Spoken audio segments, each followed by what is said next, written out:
हुआ की तेज आवाज पूरे जंगल में गूंजती है। तभी अचानक एक मुखौटा सामने आता है। उसकी आंखें लाल चमक रही है, जैसे किसी अनदेखी शक्ति ने इंसानी शरीर पर कब्जा कर लिया हो। ये कोई नाटक नहीं है, कोई साधारण डांस परफॉर्मेंस भी नहीं है। ये है भूतापुला, तुलुनाडु की वो रहस्यमयी परंपरा जहां देवता खुद इंसानों के बीच उतरते हैं। और फिल्म कंतारा ने इसी परंपरा को पर्दे पर जिंदा किया था। और शायद कंतारा देखते वक्त आपके भी दिमाग में ये सवाल आया होगा कि ये पंजूरी और गुलिका नाम के देव कौन है, इनका इतिहास क्या है। और यही सवाल मेरे भी दिमाग में आया था। और जब मैंने इस चीज की रिसर्च की तो मैं भी चौंक गया, क्योंकि जिस फिल्म को सिर्फ मैं अपने एंटरटेनमेंट के लिए देख रहा था, उसका इतिहास इतना ज्यादा दिलचस्प और इतना ज्यादा रहस्यमयी होगा, इसका मुझे अंदाजा भी नहीं था। ये कहानी भगवान शिव पार्वती से लेकर भगवान विष्णु तक जाती है और आज हम इसी कहानी को जानने वाले हैं। और इस रहस्यमय सफर की शुरुआत होती है जंगल के रक्षक से, यानी कि प्रोटेक्टर ऑफ द फॉरेस्ट।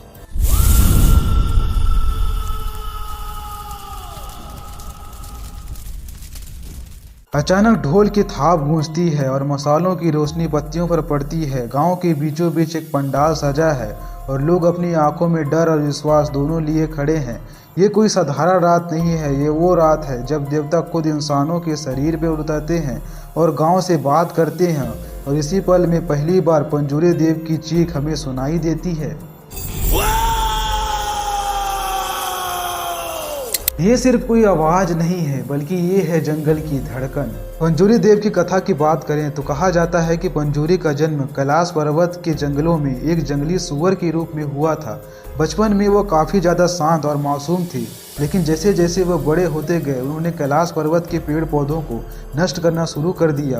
और इस बात से भगवान शिव काफी ज्यादा क्रोधित हुए और उन्होंने पंजूरी को दंड देने का निर्णय किया। लेकिन पंजूरी थे माता पार्वती के काफी ज्यादा प्रिय। उन्होंने भगवान शिव को ऐसा करने से रोका और उनको समझाया कि इसमें पंजूरी का कोई भी दोष नहीं है, बल्कि प्रकृति का है, ये तो उसका नेचुरल स्वभाव है। इसके बाद फिर शिव जी का गुस्सा शांत हुआ और उन्होंने पंजूरी पर एक जिम्मेदारी ही सौंप दी। उन्होंने आदेश दिया कि पंजूरी देव पृथ्वी पर इंसानों की और प्रकृति की, यानी कि खेत, पेड़ पौधे और जंगलों की रक्षा करेंगे। तभी से पंजूरी कोई साधारण जानवर नहीं रहे, बल्कि भगवान शिव की इस आदेश की वजह से उन्हें शक्तियां मिली और धरती पर वह देव के रूप में जाने गए।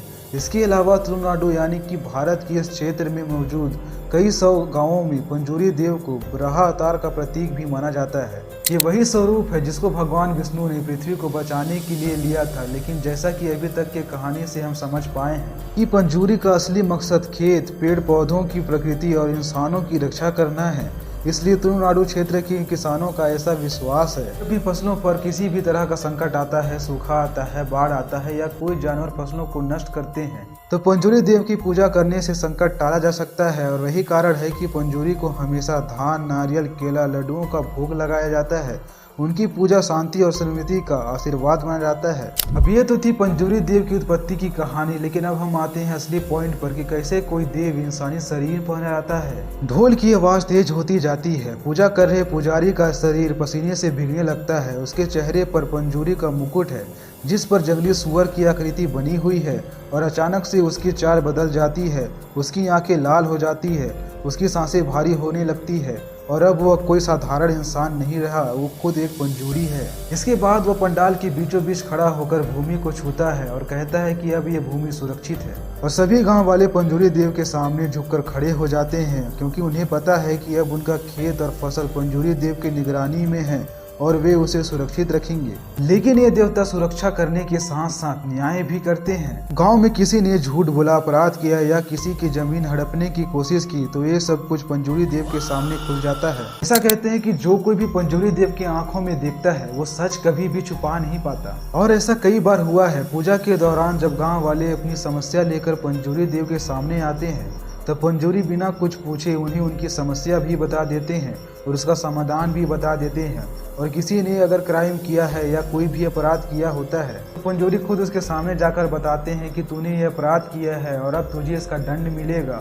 और दंड देने का यह सिलसिला बहुत ही ज्यादा प्राचीन है और इससे जुड़ी हुई एक बहुत ही मजेदार कहानी है। ये कहानी तुलुनाडु के गांव में काफी ज्यादा प्रचलित है। कहा जाता है कि तुलुनाडु के बड़े इलाके पर राज कर रहे एक राजा ने गांव वालों के जमीन छीनने की कोशिश की और पंजूरी की पूजा का अपमान भी किया। जिसके बाद एक रात को जब पंजूरी देव की पूजा के लिए भूताकुला का अनुष्ठान किया गया तो पूजा के दौरान पंजूरी देव ने राजा की आंखों में आंखें डालकर कहा कि ये तूने बहुत बड़ा अपराध किया है और अब तुझे इसका दंड भी मिलेगा। और पंजूरी देव के इतना कहने के बाद वह राजा काफी ज्यादा बीमार पड़ गया और अगले दिन उसकी मौत भी हो गई।